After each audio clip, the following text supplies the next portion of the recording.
As a devoted wife married to a family heir, I had dedicated myself fully. Then my husband declared, My young girlfriend just had my baby, so get out. Don't worry, I'll support Brian. sure, the man I had supported with all my might betrayed me, and now a young woman stood before me holding his baby. I decided to throw everything away. At this point, my feeling of liberation was stronger than my anger of betrayal. 3 days later, Do you realize who you just kicked out? Our family is doomed now. What? the heavy voices of my in-laws and Brian's clueless reply echoed through the room. I was too dumbfounded to even respond. I had thought he was just an old-fashioned, overly patriarchal husband, but it turned out he had no understanding of his position or responsibilities. It's too late for regrets now. The only path left for Brian is one of complete loss. He'll have plenty of time to regret all the cruel things he's done to me. My name is Mia Smith. I'm 40 years old. I met Brian, my husband, through an arranged marriage. He wanted me to quit my job and be a full-time homemaker, but I insisted on continuing my accounting job, even if part-time, and convinced him. Thanks to that, I'm still working in accounting. Brian, the son of a company president and heir apparent, was working toward becoming the next CEO. His ideal was for me to support him while he pursued his career. He was never happy about my part-time work, but I enjoyed my current job and couldn't see myself becoming a full-time homemaker, so I took advantage of having convinced him and continued working. Even so, I did my best to be a supportive wife to the family heir. And yet, I never imagined I'd face such betrayal. I'm home. What's for dinner? I'll heat it up now. I told you I was coming home. Why isn't it ready to eat? I'm letting you work because you insisted, so make sure you handle the housework properly. Here we go again. Standing in the kitchen, I sighed quietly so Brian wouldn't notice. He clearly wanted me to be a homemaker, and he never missed a chance to make snide comments about my part-time job. He prided himself on being the heir and working hard, yet dumped all the housework on me without lifting a finger to help. Worse, he even seemed to go out of his way to make housework more difficult. Hey, don't look so tired. You wanted to work, so don't bring your work stress home. I'm not tired. It's fine. Dinner will be ready soon. Seriously, I'm the one who's actually exhausted. As Brian grumbled, I rushed to get dinner on the table. It's true that I genuinely enjoy my job, and it's also true that he's the heir to his family's company. I understand that his work carries more responsibility than mine, and that he must be exhausted. So I held back my retorts and silently did what he asked. By the way, I'm going on a business trip next week. You've prepared everything, right? What? You didn't tell me. Okay, I'll get it ready. You should already know my schedule. Prepare gifts ready for my clients. But Brian never shared the details of his work schedule, making it impossible to anticipate his needs. There's no way I could know that unless you told me. If you just pay attention when I talk or ask my parents, you'd know. If you can't even do that, don't bother working, it's a nuisance. That's not fair. His demands were completely unreasonable. I wasn't a mind reader, and both my parents and his refrained from meddling in our marriage out of respect. Whenever I stopped by their house, they always welcomed me warmly. However, they seemed to firmly believe that young people dislike interference from the elderly. Smiling, they would say that young people probably get along better with each other, and share similar opinions. I had thought about asking for advice many times, but I didn't want to disregard their kindness. Besides, it felt embarrassing to bring up such petty arguments as an adult. Make sure everything is ready by Monday. With that, Brian left his empty plate on the table and headed to the bathroom. I was a little fed up with his dishes left on the table, his preparations for his business trip, his daily meals. I felt more like his mother than his wife.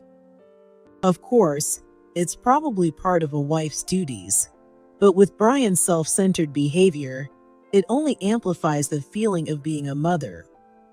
How many times have I thought to myself, why is a grown man acting like a rebellious teenager? Even the gifts for his business trips were always left entirely up to me. If he didn't like what I chose, he'd berate me for it. Ryan has only ever complained about my choice of gifts, but once, when we visited his parents, the gift I had chosen was apparently well received by his clients. He then bragged about it to his parents as if it were entirely his own achievement. If you just talk to the clients a little, you'd know exactly what kind of gifts they'd like. Ryan boasted, even though he didn't even know where those gifts were sold. I sighed at his shameless arrogance. I was certain he treated successes as his own accomplishments, while failures were blamed on me. How many nights will the business trip last? 2 nights. Why don't you know that already? I see. I'm sorry. I wanted to ask why he thought I could know without being told. Still, I apologized to Brian. Dealing with his bad mood would be too troublesome otherwise. How can you not handle this? This is why you should have been a full-time housewife. Honestly, we could live just fine on my income alone, but you're embarrassing me. I silently endured Brian's complaints. They were practically his catchphrase at this point. Brian seemed to feel that my working was a subtle insult to his ability to provide. No matter how many times I refuted this, he would always bring up money eventually. Perhaps his pride as the next CEO drove this insecurity. His parents had never mentioned money or my job, so it was clearly Brian's own hang-up. His fixation on money made me feel as if I was at fault for working just because I wanted to. I tolerated the current situation because I liked my job and worked part-time, but if not for that, I might have given up and become a housewife long ago. Regardless of my fatigue from juggling housework and my job, Brian kept making demands. Occasionally, he'd even suggest dates, but since his plans always revolved around his own desires and schedule, I often found them exhausting. We're going to see a movie this Saturday, and I've already made dinner reservations. Looking forward to it, right? Yes, thank you. In truth, I was hoping to rest over the weekend since work had been hectic. But saying that would only upset Brian, and he might tell me to quit my job again. So I swallowed my words and forced a smile to keep the peace. I do so much for you, but you can't even have a child. I'm sorry. That's something we can't control. Recently, he blamed my infertility and seemed to want to blame it on my work. Still, I couldn't help but laugh at his claim of doing so much. All Brian ever did was impose his will on me, and any so-called acts of kindness were purely for his own satisfaction. He never once asked about my schedule. Maybe your hormones are off balance because of your job. That's why we still don't have a grandchild to show my parents.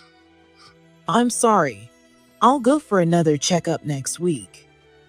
When I apologized, Brian's mood would improve, and he dropped the subject for a while. That's why I had developed a habit of apologizing immediately whenever he scolded me. It shortened each individual lecture, but it felt like the overall frequency of his complaints was increasing. Was he enjoying the sight of me apologizing? Most men who earn as much as I do would expect their wives to be full-time homemakers. Don't forget that I'm letting you work because I'm so generous. Of course. I wondered if I had handled that wrong, but avoiding his anger seemed more important. In Brian's world, everything revolved around him. He seemed to view me as a convenient maid, someone he looked after out of obligation. Even the occasional dates felt more like walking a dog than spending time with a partner. He only did it because he felt he had to, and he indulged in the idea that this made him noble. It was a real nuisance for me. Despite claiming we could live comfortably on his income alone, Brian demanded that I contribute to household expenses since I worked part-time. This even included the cost of dining out, like the restaurants he booked without consulting me. Pay the bill. I'll wait outside. All right. His actions contradicted his words so much that I didn't know what to think anymore. If he truly believed his income was enough, there'd be no need to include my earnings in the household budget. But according to Brian, because I enjoyed working and neglected housework, my hobby income should go toward the household as an apology. It wasn't that I minded contributing financially. What I couldn't stand was the way he complained about how unnecessary my income was while still taking my money. If he hated it so much, he should refuse my contributions entirely. But instead, our finances were split almost evenly. This place was decent. Not worth the price, though. I thought it was a lovely restaurant. Well, your poor taste probably makes this place seem good enough for you. With each passing day, Brian became less concerned about hiding his condescending attitude toward me. Even so, he continued to take me out on weekends under the guise of a date, likely because of his need to keep up appearances. He hated the idea of people saying, "That husband doesn't even let his wife relax," knowing I only commuted between work and home. He probably also couldn't stand the thought of his coworkers gossiping about him not treating his wife well. Whenever I met people from Brian's company, he would act as though he deeply cared for me, completely unlike his usual self. I found his shallow performance increasingly intolerable. Honestly, I didn't think my marriage was working out. I found myself feeling frustrated more often, and many times I felt more at ease at work than at home. I had slowly begun to consider our divorce. When I returned home from my part-time job, my evenings were busier than my time at work. I had to do all the grocery shopping, fold the laundry, cook dinner, and finish all the household chores in the morning and evening while Brian was at the office. I've told him so many times to empty his pockets. As I hastily folded the laundry, I pulled out a crumpled piece of paper from Brian's pocket and frowned. Even small things like this would end up being blamed on me, which only added to my frustration. I picked up the card-like piece of stiff paper, which turned out to be something resembling a loyalty card adorned with garish pink hearts. This is. I looked up the address on my phone and discovered it was a loyalty card for a hotel. Of course, it was a hotel I'd never been to, and the points on the card had been updated quite recently. Lately, Brian had been talking to me less on weekends and evenings, which I had naively thought gave me more time to rest. It turned out he was likely seeing another woman. What a betrayal. Anger welled up as I processed this new reality. I had endured his oppressive attitude and unreasonable demands, doing my best to be a devoted wife. Sure, I continued working part-time, but I never once asked Brian to share the housework. The money I earned wasn't for my personal use, it went toward household expenses. I ordered or cooked the meals he wanted, paid for the restaurants he reserved without asking me, and even covered half the cost of the gifts he needed for work. Despite being told it was a wife's duty to support her husband, I was constantly berated for not buying better gifts, forcing me to exceed the budget he provided to choose something more suitable. Why did I deserve such treatment after all that? I quietly slipped the battered card back into Brian's pants pocket. Normally, if I left anything in his pockets and it went through the wash, it would be treated as my negligence. This time, however, Brian said nothing, likely because he knew he was caught. Even though his affair had almost been exposed, Brian's attitude remained unchanged, showing no signs of kindness toward me. As for myself, a week passed without finding any clarity or closure, grappling with the betrayal of the husband I had desperately tried to support. One day, Brian called me. Come to the restaurant near the house right now. Don't forget your wallet. It wasn't unusual for Brian to suddenly suggest eating out. Not thinking much of it, I grabbed my wallet and headed to the restaurant, annoyed at the thought of another expense. I'm here to meet someone. This way, please. The quiet French restaurant was one of Brian's favorites in the neighborhood. Though pricey, it offered excellent service and food, making it perfect for someone as image-conscious as him. You're late. Sit down. Well, a young woman was sitting next to Brian. She was holding a baby in her arms. The two of them smirked at me mockingly. As the waiter showed me to my seat, she quickly retreated to the kitchen as if to avoid the scene. I have something to tell you. Sit down. All right. Since discovering the hotel loyalty card, I had braced myself for this moment. I quietly took my seat and faced Brian and the woman, who was presumably his mistress. With a smug grin, Brian spoke. My young girlfriend just had my baby, so you get out. Don't worry, I'll take care of Brian. Sure. When my reaction didn't match what Brian had anticipated, his expression turned noticeably sour. Do you even understand?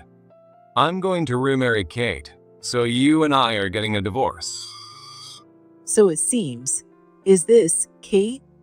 Does she work at your company? I turned to look at Kate, who stared back at me with a triumphant glint in her eyes, holding the baby in her arms. She appeared to be at least a decade younger than me. It wouldn't surprise me if their relationship started when she first joined the company. I can't stay with someone like you who can't even have kids. I'm starting over with Kate, so you can just work and live alone. Once we're married, I plan to leave my job and dedicate myself to supporting Brian, unlike Mia. Did Brian hold off on divorcing me until Kate got pregnant and had a baby? If so, it means she gave birth as an unwed mother. It's strange that this didn't become gossip at their company. Since she's planning to become a homemaker, it's possible she quit her job when the pregnancy was discovered. If that's the case, Brian could have brought up divorce when she left the company. Various doubts flashed through my mind in an instant. The most likely scenario was that the story about having a baby was fabricated. If someone at the company had become an unwed mother, the news would have surely reached Brian's parents, especially if there were procedures for childbirth, child rearing, or resignation. Given Brian's careless approach to his affair, as evidenced by the hotel loyalty card I found, it's hard to believe seasoned colleagues wouldn't have noticed his infidelity before it reached this point. I considered pointing it out, but decided against it to avoid the hassle. Instead, I discreetly activated the voice recorder on my phone, ensuring Brian and Kate wouldn't notice. I'm sorry to trouble you. Kate, when did you meet Brian? I must have been quite a nuisance to you. Well, yeah. But since you were already married to Brian, I had to tolerate it for a while. I see. So it's been over a year since you two started dating? When I humbled myself, Kate and Brian eagerly began talking about their actions. Apparently, they started dating 3 years ago and believed they were destined for each other, overcoming the obstacle of me to be together. Unaware that I was recording the conversation, they openly shared their story, which only encouraged me to ask more questions. Normally, this would raise suspicions, but they seemed to enjoy my submissive demeanor and felt no need to question it. Now you get it. There's nothing you can do to compete with Kate. You're just a washed-up old lady. You're useless now, so get out of my house now. Understood. Having gathered all the information I needed, I accepted the divorce papers Brian had already filled out. As a gesture of goodwill, I signed the papers in front of them. I'll make sure to file this, perhaps because I remained submissive throughout. They didn't question my intentions and agreed to my suggestion. Be strong and live your life alone from now on. Kate sneered at me until the very end, her expression full of contempt. I smiled at her. With this, I was finally free from everything I had endured. The sense of liberation far outweighed any anger I felt over their betrayal. I walked home with such a light step it felt like skipping. Of course, I didn't pay for the meal. When Brian told me to cover the bill, I pretended to take the receipt and left it behind.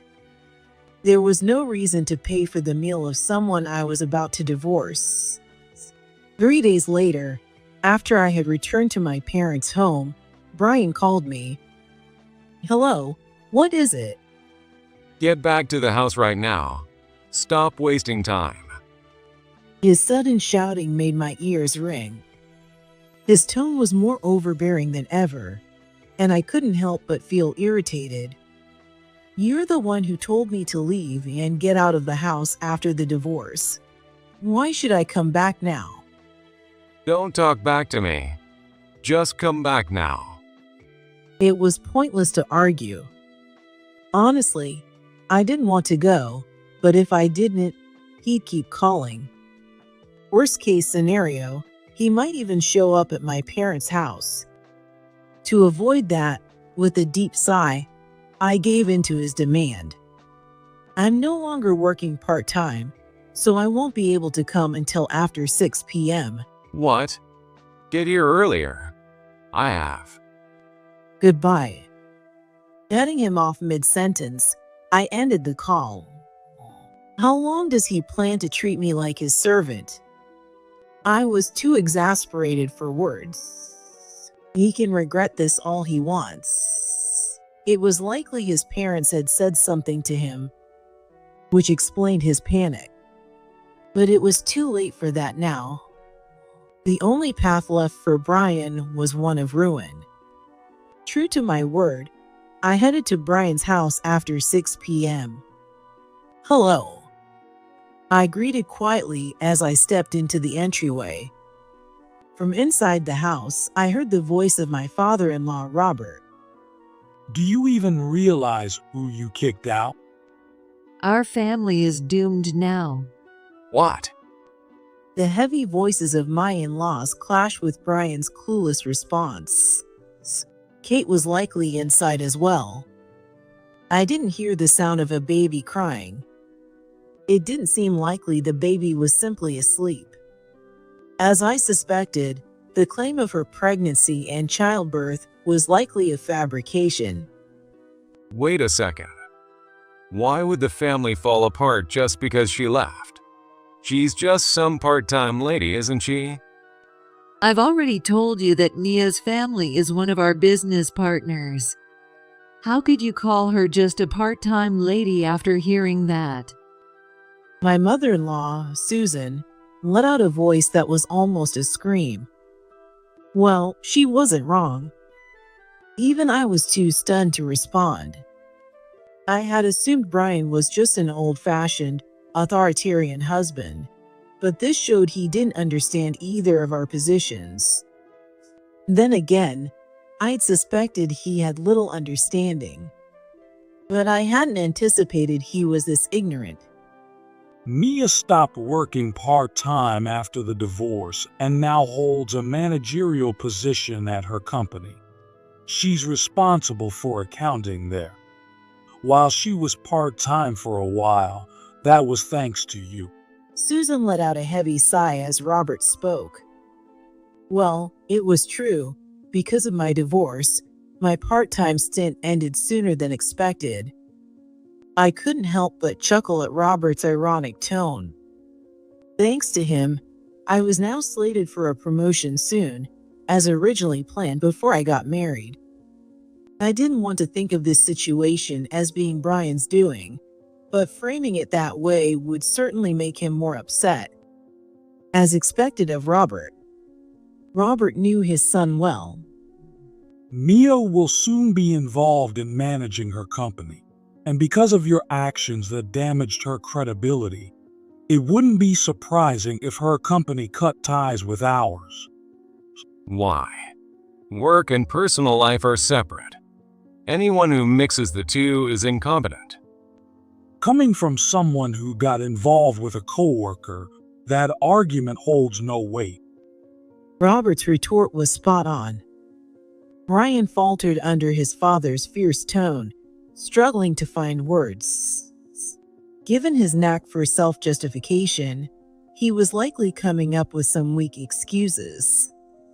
But none of them would be enough to silence Robert. It was only natural. Robert was an old-school businessman with a strong sense of justice and loyalty. Brian's shallow excuses would be dismissed in a single breath. I plan to impose penalties on both of you and formally apologize to Mia. But whether she'll forgive us is another matter. This time, Kate's shrill voice rang out. Why should I be punished? I didn't do anything wrong. If the heir to a company approaches you, who wouldn't say yes? I heard you were incredibly disrespectful to Mia at that restaurant. You've caused just as much damage to the company as Brian. That's not fair. It seemed like the conversation wouldn't progress unless I stepped in. While listening to the two of them panic was amusing, continuing this charade would make me no better than them. Resolving to act, I called out again and entered the house. Excuse me, I'm sorry for being late. No, we're the ones who should apologize for troubling you. We deeply regret the inconvenience we've caused. As soon as I entered the room, Robert and Susan both apologized. Meanwhile, Brian and Kate glared at me with resentment, creating a stark contrast. I maintained a calm demeanor and addressed the couple. Please don't apologize. Neither of you is at fault. I imagine you're concerned about the business partnership, but work and personal matters are separate. I wouldn't let this affect business dealings. At that moment, Brian's face lit up, as if he'd been vindicated. Of course. You've never had kids, you don't do housework, and you've only caused us trouble. Mom and Dad are worrying over nothing. Shut up. Robert's sharp rebuke immediately stopped Brian, who had been riding high. Honestly, I wished he would learn to read the room better. The fact that Brian and I even had an arranged marriage was because of the business relationship between our families. Since both families had children of similar ages, the idea came up. But as Robert had pointed out, my family's company was the larger one. From Robert's tone, it was clear that losing this partnership, or even just reducing business with us, would be a severe blow to their company, potentially even putting it at risk of bankruptcy. Do you understand that you've brought our company to the brink of collapse? I had never seen Robert, usually so mild-mannered, this angry before. His voice was lower and more menacing than ever, brimming with fury. Even Brian, his son, seemed unaccustomed to seeing his father this enraged. But the next moment, Brian appeared to shake off his fear, his expression hardening as he raised his voice in defiance. That doesn't matter. I'll make the company successful without needing any business with hers. Such confidence. He has twice as much confidence and self-affirmation as others. It would be his talent to show it in this situation. Like me, Robert seemed to have passed the stage of anger and moved on to astonishment. What are you saying? You didn't even realize Mia is the daughter of one of our key business partners until now.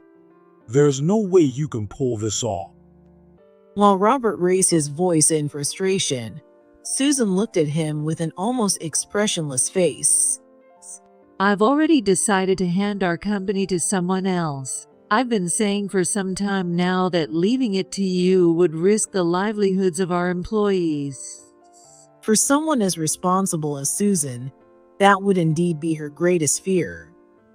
Neither Robert nor Susan would want so many people to suffer just for the sake of one person. Since they are both principled individuals, they would never allow such a thing to happen. That's ridiculous. No one cares more about this company than I do. I'm the most qualified to take over. All you do is act impulsively, forcing others to clean up your messes afterward. I was willing to give you the benefit of the doubt because you were trying hard. But now you've spent your time fooling around with young women at work while delivering subpar results. That's unacceptable. It seemed that Brian's reputation with his parents was even lower than I had imagined. Living with him at home, I had suspected he wasn't particularly capable at work, but I didn't think it was bad enough to make his parents worry about the company's survival. In hindsight, I might have made the right decision by divorcing him. Living with someone like him would inevitably drag me down as well. At worst, I would be the one supporting us financially, while Brian leans on me entirely. As I was thinking about the dreadful future I narrowly avoided, Kate, who was arguably closest to that grim reality, raised her voice. You've got to be kidding me. I only agreed to date you because you promised I'd get to be the stay-at-home wife of a CEO. If this is how it's going to be, I'm done playing house with an old man. Well, that reaction was predictable. Do you know how hard it was to borrow that baby from my relatives? You said everything would work out fine, and now I'm the one left holding the bag. How are you going to fix this? Hey, do you really have to bring that up here? It seems that the baby was part of an elaborate ruse concocted by the two of them. This means there is no unfortunate child born from their relationship. At least no real child was involved in this mess, which was a relief. But that didn't mean the rest of this situation could be overlooked. I won't hold your father's company responsible, but I will be suing both of you for damages. I have plenty of evidence from your testimony and the private investigator I hired, so don't think you can deny it. After discovering the hotel's loyalty card, I had hired a private investigator to dig into Brian's affair, even though I was struggling to process everything emotionally. I had already consulted with a lawyer as well. What? Dad, help me. Brian turned to his father for help, but Robert's reaction was cold. We're not bailing you out. This is entirely your doing. You'll have to pay for it yourself. Sell everything you own if you must. Brian let out an indescribable groan. his face twisting as he frantically looked around the room. Then he turned to me with a pathetic, ingratiating smile. Let's start over, Mia. I need you. When I become CEO, I'll make your life easy. The fact that he still thought he'd become CEO was astonishing. And to believe I'd forgive him for everything after all he'd done to me was equally absurd. You seriously think I'd say yes to that? Don't insult me. Every ounce of affection I'd had for him had long since disappeared, thanks to the way he'd treated me. I swatted away his hand as he reached for me, glaring down at him as he sweated nervously. This has nothing to do with me. You're just a greedy gold digger, trying to take money from him, and now me. If that's what it takes for you to learn a lesson, so be it. Even as she shouted about her innocence, Kate remained defiant. I wasn't planning on demanding an unreasonable sum from her. However, the best way to ensure they reflect on their actions is to make them pay a substantial amount of money. She would also face repercussions from Brian's family's company, which might make her life more difficult temporarily. Still, she was young enough to rebuild her life. Brian, on the other hand, was a different story. This is ridiculous. This is all your fault. Kate snapped, turning her anger toward Brian. Of course, Brian, equally cornered, began to shift the blame back to her. Self-centered individuals like them might work well together in good times, but when things go downhill, the result is always disastrous. What do you mean, my fault? You were the one who came on to me. Give me back all the money I spent on you. What? You're the one who pursued me. Don't rewrite history, you old fool. You're delusional if you think you're still young and attractive. I exchanged glances with my in-laws. The insults they hurled at each other were unbearable. Nobody would bother with you if you weren't young. You cost a fortune and act like men are obligated to cater to you. You don't even understand the value of things, yet all you want are branded items. You're so stupid, it's ridiculous. Stop acting like a victim all the time. Stop acting all high and mighty when you can't even do your job. Quit acting like you're doing me a favor just because you spent some money, you miser. All you ever do is brag about yourself, and it's so boring. I'm not stupid. I'm lowering myself to your level. How clueless can you be not to notice? You're the one always playing the victim here. Their heated exchange was quickly escalating into what looked like a physical fight. At this point, there was nothing more for me. No matter how much they argued, it wouldn't stop me from suing them for damages or prevent Brian's parents from imposing their own penalties. With no desire to watch their ugly bickering any longer, I, along with Robert and Susan, quietly left Brian's house, careful not to let Brian and Kate notice. In the following weeks, I moved back to my family's home and officially filed my claims against both Brian and Kate. Brian ended up leaving his family's company and taking a job elsewhere. His parents initially intended to support him, but after he tarnished the company's reputation and realized he couldn't become CEO, he left home in a fit of anger. Fed up with his selfishness, his parents decided to cut ties with him, saying they had already paid the damages I demanded. Moreover, with his parents pressuring him, Brian had to pay my alimony in a lump sum, leaving his financial situation dire. Having grown accustomed to a privileged lifestyle, it's certain that Brian will face considerable hardships moving forward. Despite this, he still chose to leave his parents' home, proving that his habit of making impulsive decisions without much thought remains unchanged. The company, on the other hand, will be entrusted to a capable employee. A successor has already been selected, and they have willingly accepted the position. Kate also left the company after the scandal made it impossible for her to stay.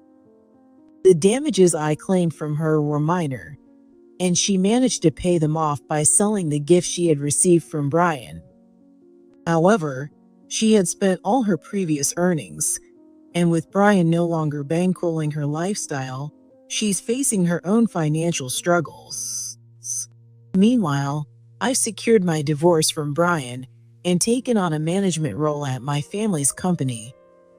I've been enjoying my work and living a fulfilling life. My family's business continues to maintain its partnership with Brian's parents' company, and both are thriving. As for marriage, I've had enough for now. I'd rather focus on my career. Unlike Brian, I don't have ambitions of becoming the head of the company. I simply find my work rewarding and enjoyable, which is why I want to keep doing it. Compared to my life with Brian, I feel more vibrant and alive now.